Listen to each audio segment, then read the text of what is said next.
Good morning student, this is Rohit Pandey sir and now I am start your another type of numerical problem of Coulomb's law. Guys यहाँ पर देखिए question है, question में बोला गया है कि टू चार्ज स्फीयर है जिसको एक थ्रेड से आपने इस तरह लटकाया हुआ है और दोनों इक्विलिब्रियम पर है अभी और यहाँ पर जो वर्टिकल से ये एंगल थीटा सस्पेंड करते हैं। उसके बाद इसी सिस्टम को हमने एक लिक्विड पर रखा और वहां पर भी वो सेम एंगल सस्पेंड कर रहे हैं। ओके गाइस, अब आपसे पूछा गया है इस लिक्विड का जो डाइलेक्ट्रिक कांस्टेंट वो के है तो इसकी वैल्यू कितनी होगी गाइस। तो ये गाइस काफी अच्छा क्वेश्चन है और इसको काफी इजी और शॉर्ट में सॉल्व करने की कोशिश करते हैं। ओके गाइस, अच्छा ये इक्विलिब्रियम में है तो गाइस देखिए यहाँ पर दोनों पॉजिटिवली चार्ज है तो ये दोनों एक दूसरे को रिपेल करने वाले हैं। इसका मतलब इस पर जो हम इस चार्ज स्फीयर की बात कर रहे हैं तो इस पर जो फोर्स होगा वो कुछ इस डायरेक्शन पर होगा।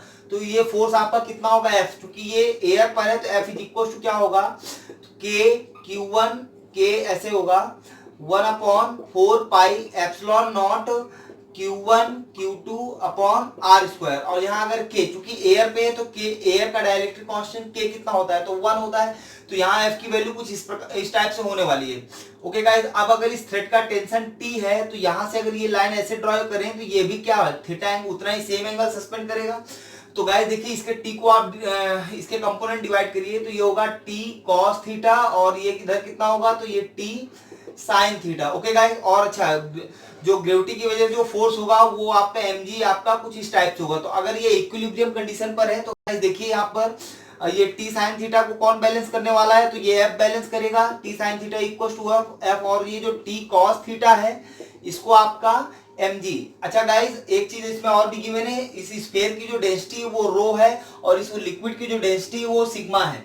तो गाइस जो मास होता है मास इक्वल टू क्या होता है volume into density, volume into density into G. तो इस टाइप से भी राइट कर सकते हैं। अब इन दोनों इक्वेशन को आप डिवाइड करिए तो देखिए टी और टी कैंसिल होगा, यहाँ से आपको मिलने वाला है tan theta is equal to F upon V rho G. Guys इसको इक्वेशन 1 दे देते हैं। इसके बाद अब आते हैं इस सिस्टम में। तो अब ये देखिए ये लिक्विड पर रखा हुआ है तो गाइस देखिए सेम चीज यहाँ पर। तो यहाँ पर जो इलेक्ट्रोस्टैटिक फोर्स होगा वो F इधर होगा बट अब यहाँ पर फोर्स F नहीं बचेगा। क्यों? क्योंकि F जो डैश होगा वो 1/4 pi epsilon not K Q1 Q2 divided by R square. तो अगर यहाँ पर चूंकि यहाँ ये लिक्विड है और तो लिक्विड में कुछ ना कुछ तो डायरेक्ट कांस्टेंट होगा ही तो उसकी वजह से आप अगर रिलेशन देखें तो ये F बाई क्या होगा K, यानी F डैश जो है वो कितना F बाई K।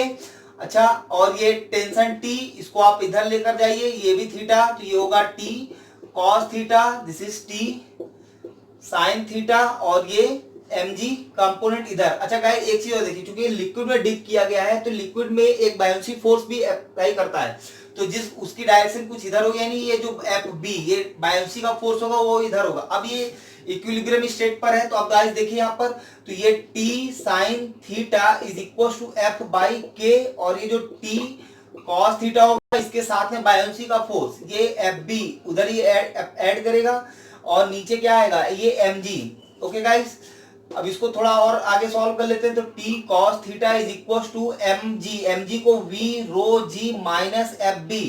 तो गाइस देखिए t cos theta is equal to v rho g, buoyancy का फोर्स क्या होता है v sigma g। Okay guys, ये आपको फ्लूइड में क्लास 11th में आपने इसको अच्छे से पढ़ा हुआ है। तो ये एफ बी बायोन्सी का फोर्स v सिग्मा g।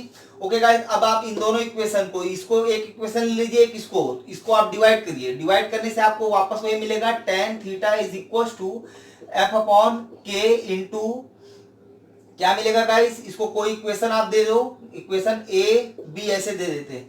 तो गाइस देखिए यहाँ पर v rho g minus v sigma g। Okay guys, अब आप देखिए इसको इक्वेशन कैपिटल बी दीजिए और ये इक्वेशन आप इसको कैपिटल ए दे दीजिए। ओके गाइस, तो ए और बी में देखिए दोनों tan थीटा है तो अब ये दोनों इक्वल हो जाएंगे। तो from equation A and B से क्या होगा तो गाइस देखिए यहाँ पर कुछ इस टाइप से मिलने वाला है तो F by V rho G is equal to F by K into इसमें v और g को आप कॉमन ले तो rho minus sigma into V G. देखिए f से f कैंसिल होगा वी जी। ओके गाइस, तो यहाँ पर मिलने वाला है 1 रो इज इक्वल टू 1 के इंटू रो माइनस सिग्मा। के को इधर भेजिए इसको इधर तो k is equal to rho upon rho minus sigma. Guys ये आपका आंसर। ओके गाइस, तो इस टाइप से आपने इस क्वेश्चन को बहुत ही इजी सॉल्व कर लिया। इसके बाद आते नेक्स्ट क्वेश्चन में। ओके गाइस, ये आपका नेक्स्ट क्वेश्चन है। इस पर बोला गया है कि एक स्क्वायर है, स्क्वायर के वर्टेक्स पर चार चार्जेस रखे गए हैं और उसके सेंटर से h हाइट डिस्टेंस पर एक चार्ज है जिस पर आपको उसका मास बताना है कितना होगा कि ये आपका चार्ज जो है, ये सिस्टम जो है चार्ज का, ये इक्विलिब्रियम में हो।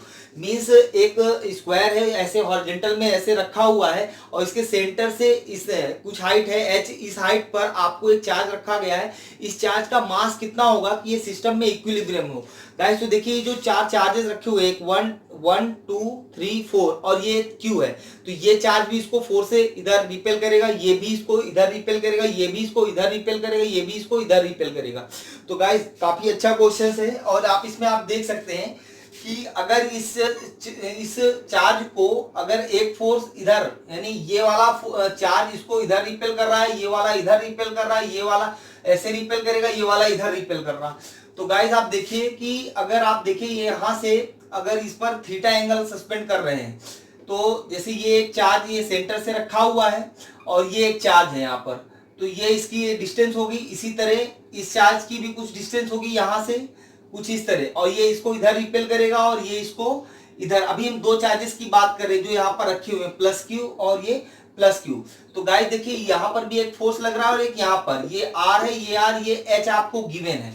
अच्छा आप देखिए अगर तो यहाँ से ये डिस्टेंस कितनी होगी, तो देखिए ये स्क्वायर है, स्क्वायर में जो डायगोनल होगा वो डायगोनल की वैल्यू कितनी होगी, तो L√2 होगी। और चूंकि ये इसका हाफ है तो a डैश आपका अपॉन 2 यानी L/√2, यानी इसकी जो वैल्यू है वो L/√2 होने वाली है। ओके गाइस, इसको आप देख सकते हैं। आप पाइथागोरस थ्योरम से इसका डायगोनल फाइंड आउट करिए, उसके बाद उसको हाफ कर दीजिए, हाफ करने से आप डायगोनल का हाफ यानी ये a डैश की वैल्यू आपको मिलने वाली है, यानी L/√2, ये इस टाइप से कुछ होने वाली है, यानी ये आपकी हो गई कितनी, L/√2। ओके गाइस, तो अब आप देखिए अगर ये यहाँ पर एंगल थीटा है तो ये वाला भी एंगल थीटा होगा, तो ये F का ये वाला कंपोनेंट कौन सा होगा, F cos थीटा। इस चार्ज में ये फोर्स इधर जा रहा है तो इधर F होगा, ये F cos थीटा और ये आपका क्या होगा, F sin theta. Okay guys, ये हमने इस चार्ज की बात कर ली। इसी तरह इधर भी क्या होगा, F cos थीटा और इधर क्या होगा, F sin थीटा। तो ये F sin theta, F sin theta, ये दोनों कैंसिल आउट हो जाएंगे क्योंकि ये वर्टिकली अपोजिट है और इक्वल फोर्स है, तो ये कैंसिल आउट हो जाएंगे। केवल F cos थीटा के ही कंपोनेंट आपको मिलेंगे, यानी इन दो चार्जेस में 2F cos थीटा होगा, तो ये बाकी के जो बचे हुए दो चार्ज है वो भी 2F cos थीटा देंगे, यानी जो टोटल फोर्स ऊपर लगने वाला है वो 4F cos थीटा का है। तो गाइस इसको रफ कर दे, यानी ऊपर लगने वाला है 4F cos थीटा और नीचे का फोर्स क्या होगा, तो नीचे का जो आपका फोर्स होगा वो आपका mg, ग्रेविटेशनल फोर्स। तो ये mg, ये एक इक्वेशन आपको मिल गई, इससे आप इसका मास फाइंड आउट कर सकते हैं। तो गाइस चलिए इसको सॉल्व कर लेते हैं। तो F कितना होगा, तो गाइस ये फिगर को आप वापस देखिए, कुछ इस टाइप से होगा, ये ऐसे, तो ये R है, ये L/√2 और ये H आपको गिवन है। ओके गाइस, तो ये F आपको फाइंड आउट कर लेना है। तो F यहाँ पर कितना लगने वाला है, तो ये R की वैल्यू कितनी होगी, तो R is equal to, guys देखिए R² is equal to H² plus L²/2 ये होगा। ओके गाइस, या R इज इक्वल टू आप कह सकते हैं H² plus L²/2 whole power 1/2, ये दोनों वैल्यू में यहाँ पर काम आने वाली है। तो गाइस यहाँ से आप एक काम करिए, F की वैल्यू क्या होगी, तो F ये इसको सॉल्व कर रहे हैं गाइस, तो F की वैल्यू क्या होगी, तो F आपका होगा 1/4 pi epsilon not Q1 Q2, तो यहाँ पर 4Q into Q upon R² is equal to into, अभी cos थीटा है, cos थीटा क्या होता है गाइस, तो cos थीटा होता है बेस अपॉन हाइपोटेनस, यानी cos theta is equal to base upon hypotenuse. तो ये आपका थीटा है, यहाँ पर ये जो यहाँ पर मिलने वाला है ये आपका थीटा था, तो ये भी थीटा होगा, तो थीटा यानी बेस आपका h हो गया, हाइपोटेनस r, यानी h/r, यानी cos थीटा की जो वैल्यू होगी वो h/r की वैल्यू कितनी है, तो h² plus L²/2 whole power 1/2। Okay guys, अब आप यहाँ पर वैल्यू सारी रख देंगे, यानी यहाँ पर आप रखिए क्या, cos theta is equal to mg, अब यहाँ पर r की वैल्यू रखें तो 4Q into Q upon 4 pi epsilon naught और आर की वैल्यू कितनी है, तो ये होगा H square plus L square by 2, power इतनी रहेगी, इंटू कॉस थीटा कितना है, तो H upon H square plus L square upon 2 whole power 1/2 is equal to M G. Okay guys, कुछ आप चाहें तो कैंसिल कर लेना, आप इतना ही रख सकते हैं, इसको थोड़ा सॉल्व कर लेते हैं। तो गाइस देखिए M G is equal to 4 upon 4 pi epsilon not H square plus L square by 2 into H square plus L square by 2 power 1/2, यानी इनको दोनों को सॉल्व करेंगे तो H square plus L square by 2 power 3/2 into यहाँ पर H भी आपके पास है, तो यानी एम इज इक्वल टू क्या मिलेगा, तो 4q into H divided by 4 pi epsilon not H square plus L square by 2 power 3/2 into G. Okay guys, तो ये आपका इतना मास होगा। ये गाइस एक तरह का कॉन्सेप्ट था। यहाँ पर जब क्वेश्चन आपको मिलेगा तो ये एल की जगह कुछ वैल्यू होगी, ये जो हाइट की जगह भी कुछ वैल्यू होगी, और आपसे फिर कुछ पूछेगा तो आपको आंसर देना होगा। इस टाइप से आप गाइस इसका मास भी फाइंड आउट कर सकते हैं। काफी अच्छा क्वेश्चन है, इसको आप अच्छे से आप वीडियो को रिवाइज करके जरूर आप इसको समझिएगा कि कैसे क्या इसमें सॉल्व किया गया। ओके गाइस, अब आते हैं कुछ अगले। Next question is a line charge of length L having charge capital Q and a small charge Q kept at a certain distance small a like this. Okay guys, अब आपसे पूछ रहा है find the net force exerted by this line charge on the charge Q। आपसे ये पूछ रहा है कि ये लाइन चार्ज इस पर कितना फोर्स एग्जर्ट करेगा। ओके गाइस, तो गाइस अब यहाँ पर देखिए एक ये पॉइंट चार्ज है और एक लाइन चार्ज है। तो गाइस यहाँ पर आप कूलॉम्स लॉ ऐसे नहीं अप्लाई कर सकते, तो इसके लिए आपको थोड़ा सा क्वेश्चन को घुमाना पड़ेगा। उसके लिए आप क्या करिए, एक होता है linear charge density. Guys class 9th में ग्रेविटेशन में ऐसे कई क्वेश्चंस आपको मिले थे जिसमें लीनियर चार्ज डेंसिटी का यूज किया गया था। Linear charge density lambda is equal to होता है Q by L। Okay guys, इसको अगर छोटा सा चार्ज होगा तो guys lambda is equal to DQ upon जो भी डिस्टेंस होगी, अगर छोटी डिस्टेंस dx है, क्वेश्चन के अकॉर्डिंग हम कर रहे हैं यहाँ पर, तो यहाँ पर जो dq की वैल्यू होगी लैम्डा इंटू dx होगी। ओके गाइस, अब ये तो हमने आपको पहले ऐसे बता दिया। अब आप देखिए इसको हम यहाँ पर कैसे यूज करने वाले हैं। तो गाइस देखिए ये पूरा लाइन चार्ज है और आपको इस पूरे चार्ज की वजह से आप इस पर कितना फोर्स एग्जर्ट करेंगे, तो जो Q चार्ज है, क्योंकि अभी जो कूलॉम्स लॉ है वो किसके लिए एप्लीकेबल है, तो वो पॉइंट चार्ज के लिए एप्लीकेबल था। अब यहाँ पर लाइन चार्ज है, तो गाइस ये काम करते हैं, यहाँ पर हम इस पूरे लाइन को छोटे छोटे चार्जेस में इसको डिवाइड कर लेते हैं और हर एक से उसको निकाल लेते हैं, और प्रिंसिपल ऑफ सुपरपोजिशन से हम इस क्वेश्चन को इजिली सॉल्व कर सकते हैं। तो एक काम करते हैं गाइस, यहाँ पर एक छोटा सा चार्ज हम ले लेते हैं। छोटा सा चार्ज हो गया हमारा dq, और इसकी यहां से यहां तक की जो डिस्टेंस है उसको x कंसीडर कर लेते हैं, और जो ये जो लाइन चार्ज कितने पर रखा हुआ, कितनी लेंथ पर है, तो वो आपका dx लेंथ पर है। तो dx लेंथ पर होगा तो जो लीनियर चार्ज डेंसिटी होगी हमारे इस dq और dx के लिए, dq और dx के लिए लीनियर चार्ज डेंसिटी, जैसे q is equal to sorry lambda is equal to q by l होता है, ये l लेंथ पर q चार्ज है। तो अगर आपको dx लेंथ पर चाहिए तो dq चार्ज, तो आपका lambda is equal dq by dx, यानी यहाँ से dq की वैल्यू आप फाइंड आउट कर लेंगे, dq is equal to lambda into dx। अब आप यहाँ पर कूलॉम्स लॉ को अप्लाई करिए, तो छोटा सा फोर्स होगा तो dF is equal to 1 upon 4 pi epsilon not Q1 Q2, तो Q1 आपका हो गया Q और Q2 आपका dQ upon divided by dx। Okay guys, इस तरह आप इसको कर सकते हैं। अब आप यहां से चाहें तो dQ की वैल्यू को आप रख दीजिए, और dQ की वैल्यू को आप यहाँ रखिए, और लैम्डा की वैल्यू को वापस यहाँ पर रख देंगे। तो नेक्स्ट स्टेप आपका होगा 1 upon 4 pi epsilon not Q into क्या होगा lambda into dx divided by x square, यानी 1 upon 4 pi epsilon not Q into lambda की वैल्यू क्या है, तो लैम्डा की वैल्यू यहां से रख दीजिए Q अपॉन ये x square into L। Okay guys, और ये आपका क्या बचा dx।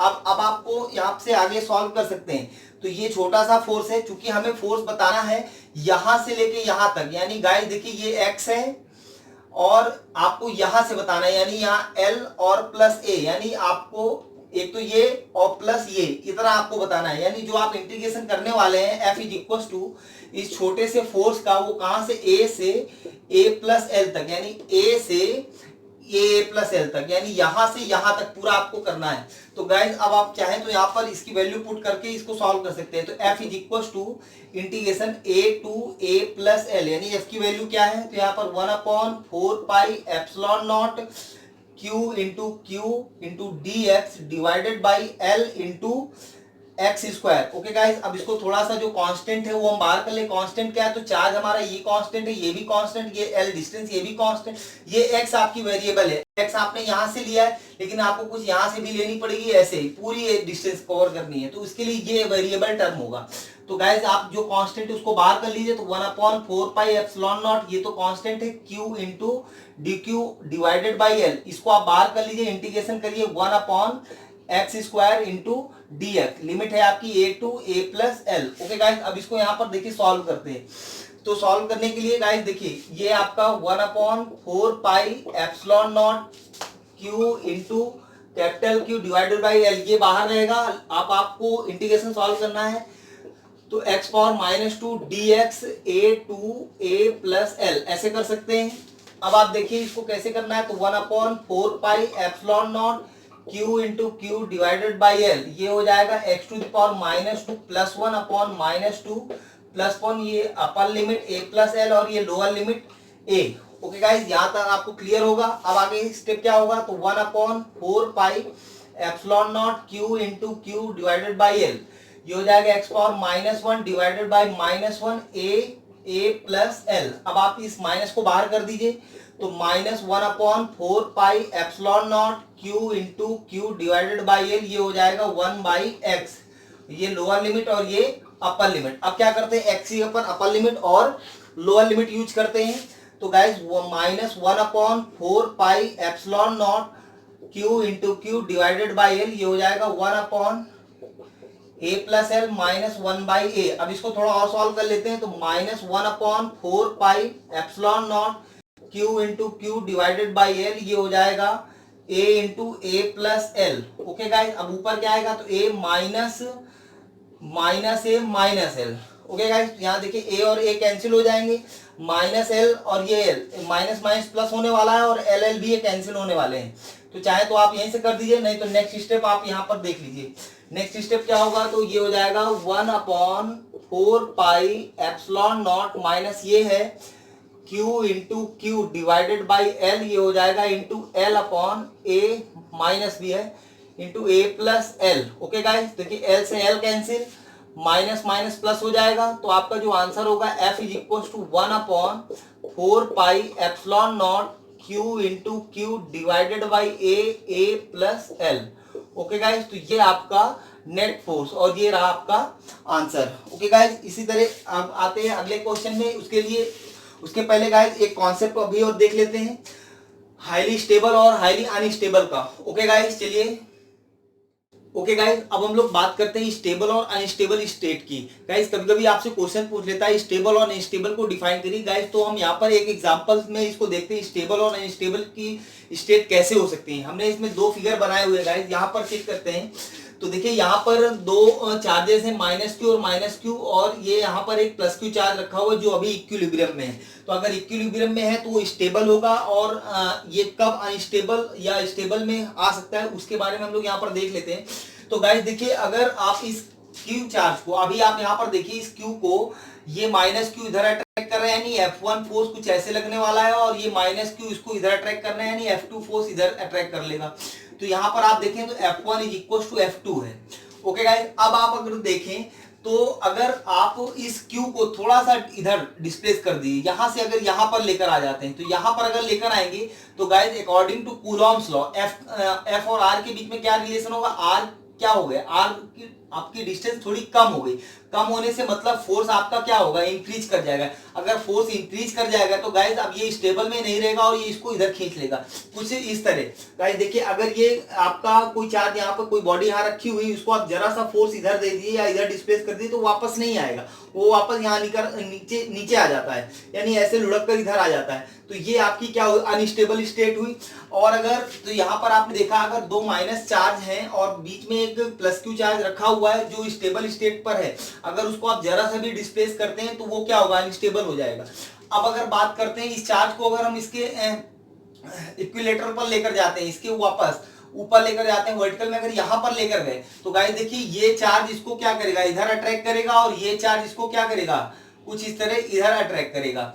ओके गाइस, तो अब आप देखते हैं कि यहाँ पर जो नेट फोर्स होगा, एक फोर्स की जो का कंपोनेंट होगा कि इधर होगा, अगर ये थीटा है तो दिस इज ऑल्सो थीटा, तो ये आपका क्या होगा, एफ कॉस थीटा, और ये इधर भी क्या आएगा, एफ कॉस थीटा, और गाइस नीचे क्या होगा, एफ साइन थीटा आपको मिलेगा, नीचे का कंपोनेंट एफ साइन थीटा, यानी ये हो जाएगा एफ साइन थीटा।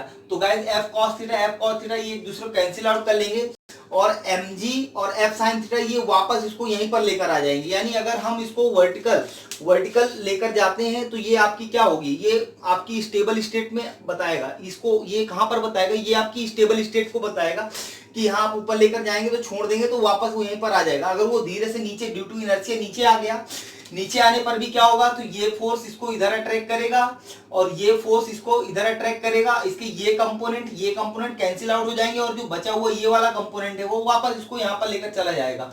तो यानी ये आपकी स्टेबल स्टेट हुई, यानी इस तरह से अगर इसको आप इधर लेकर जाते हैं तो वापस यहाँ आ जाएगा, यानी अगर इनर्शिया से इधर आएगा तो वापस, यानी धीरे धीरे जब एनर्जी लॉस होगी तो वो वापस स्टेबल स्टेट पर अपनी पहुंच जाता है।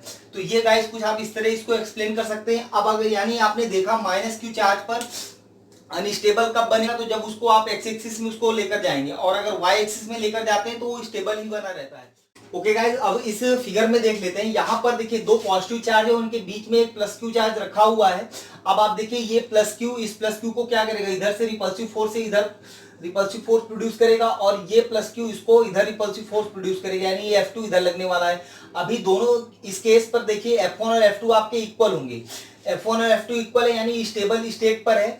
अब अगर सपोज करते हैं इसको आप थोड़ा सा इधर लेकर आइए, इधर इसको आप इधर लेकर आएंगे तो इन दोनों के बीच की डिस्टेंस क्या होगी, डिक्रीज करेगी। अगर अकॉर्डिंग टू कूलम्ब्स लॉ अगर डिस्टेंस डिक्रीज करती है फोर्स इंक्रीज करता है, यानी ये चार्ज अगर इधर आएगा तो ये फोर्स इसको वापस उधर रिपेल कर देगा, यानी ये वापस इधर आ जाएगा, और अगर ये इधर आता है तो इन दोनों के बीच की डिस्टेंस कम होगी, और ये जो फोर्स है ये फोर्स इंक्रीज कर जाएगा और ये वापस इसको इधर भेज देगा। वहीं दोनों स्टेट पर देखिए, तो अगर आप इस चार्ज को इधर लेकर आते हैं तो ये फोर्स इसको क्या करेगा, और ज्यादा फोर्स देगा, सॉरी और कम फोर्स देगा, कम फोर्स देने से ये और इसका फोर्स इंक्रीज कर जाएगा तो ये वापस इसको इधर भेज देगा। और ये, और अगर आप इसको इधर लेकर जाते हैं, यानी इस क्यू चार्ज को इधर लेकर जाते हैं तो देखिए इन दोनों का फोर्स क्या करेगा, इंक्रीज कर जाएगा, तो जिससे क्या होगा, ये इसको वापस इधर भेज देगा। यानी दोनों स्टेट पर जैसे ही वो जिसके करीब जाएगा वैसे ही वो फोर्स को इंक्रीज कर देगा, तो वापस वो क्या होगा, अपने स्टेट पर आएगा, यानी ऐसे ऐसे ही ऑसिलेट करेगा, यानी जैसे ही उसकी इंक्रीज एनर्जी डिक्रीज होगी तो वापस अपनी इस स्टेट पर आ जाएगा। यानी ऐसे अगर इसको आप इधर भेजेंगे तो ये फोर्स इधर देगा और ये वापस इधर आ जाएगा, ड्यू टू इनर्शिया इधर आएगा, फिर वापस ये इसको इधर भेज देगा, यानी ये इधर ही ऑसिलेट करेगा और कुछ देर के बाद ये स्टेबल स्टेट पर आ जाता है। आगे अगर क्वेश्चन इसमें और करना है तो इसमें टाइम पीरियड वगैरह भी पूछ लेते हैं, लेकिन अभी जो हमें समझाना है वो ये है कि ये स्टेबल और अनस्टेबल कैसे बनेगी। अब आप सपोज करिए इस चार्ज को अगर यहाँ ऊपर लेकर जाते हैं, ऊपर, तो ये प्लस क्यू चार्ज इसको कुछ ऐसे रिपेल करेगा और ये चार्ज इसको कुछ ऐसे रिपेल करेगा। अच्छा, तो यहाँ पर अगर आप देखिए तो ये वाला कंपोनेंट और ये वाला कंपोनेंट कैंसिल आउट हो जाएंगे, ये दोनों कैंसिल आउट हो जाएंगे, और यहाँ पर देखिए इसका ये वाला कंपोनेंट बनेगा, ये इसको वापस ले जाएगा, और mg इतना नहीं होगा कि वो वापस इसको लेकर आएगा। तो जैसे ही आप इसको ऊपर यानी वर्टिकल डायरेक्शन पर या वाई एक्सिस पर लेकर जाते हैं तो ये फोर्स तो क्या होंगे, ये कंपोनेंट कैंसिल आउट हो जाएंगे, और जो एफ नेट यहाँ पर मिलने वाला है और ये जो नीचे mg है, तो mg इसको मे भी ना बैलेंस कर सकता है, ना कर पाए, और ये एफ नेट की वजह से ऊपर निकल जाए, यानी वो केस आपका ऐसा बनेगा, जरा सा आप इधर करेंगे तो फिर वो नीचे लुढ़क जाएगा, और ये इधर करेंगे तो इधर लुढ़क जाता है। तो गाइज ये आपकी कुछ क्या हुई, ये आपकी कुछ अनस्टेबल स्टेट हुई। तो गाइज अगर आपको स्टेबल और अनस्टेबल स्टेट को बताना है तो कुछ आप इस तरह इसको एक्सप्लेन कर सकते हैं। अब आते हैं अगले क्वेश्चन पर, और आज का लास्ट क्वेश्चन होगा, इसके बाद हम लोग इलेक्ट्रिक फील्ड में आएंगे और उसके भी कुछ न्यूमेरिकल्स और डेरिवेशन। ये आपका क्वेश्चन है, इसमें 2 चार्जेस हैं 100 माइक्रो कूलम और 200 माइक्रो कूलम और उनके कोऑर्डिनेट्स आपको गिवन है 4,4,2 एंड 1,0,2 और आपसे कह रहा है find the magnitude of this force electrostatic force and F A and F B. इसमें वेक्टर साइन भी है गाइस, कुछ इस तरह आपसे पूछा है, यानी ये सारी चीजें आपको बतानी है।